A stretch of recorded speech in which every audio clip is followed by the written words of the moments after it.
অনেক সময় আপনার শরীর আগেই নতুন কিছু শিখে ফেলে এবং আপনার সিপিইউ বুঝতেও পারে না কিভাবে সেটা হলো। আপনি যখন প্রথম সাইকেল চালানো, কিবোর্ডে দ্রুত টাইপ করা বা বারবার একই রাস্তা ধরে হাঁটা শিখেন, শুরুতে সবকিছুই ইচ্ছে করে, মন দিয়ে, ধীরে ধীরে করতে হয়।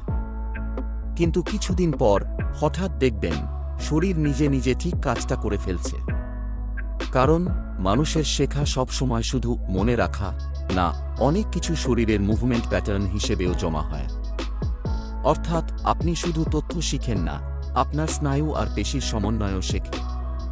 এ কারণেই আপনি কখনো কখনো বুঝিয়ে বলতে পারেন না, আমি কিভাবে এত দ্রুত এটা করলাম, কিন্তু কাজটা ঠিকই করে ফেলেন। সবচেয়ে ইন্টারেস্টিং ব্যাপার হলো, এই ধরনের স্কিল একবার শরীরে ভালোভাবে বসে গেলে অনেকদিন গ্যাপ গেলেও সেটা পুরোপুরি হারিয়ে যায় না। তাই বহুদিন পর সাইকেল ধরলেও প্রথমে অস্বস্তি লাগলেও কিছুক্ষণের মধ্যে শরীর পুরনো ছন্দে ফিরতে শুরু করে। অর্থাৎ আপনার শরীর শুধু আপনাকে বহন করে না, এটা আপনার হয়ে মনে রাখেও। আর সেই কারণেই কিছু জিনিস শুধু মাথা দিয়ে না, শরীর দিয়েও শেখা হয়। আদতে আপনি ভাবছেন আপনি শিখেছেন, আসলে অনেক সময় আগে শিখে ফেলে আপনার শরীর।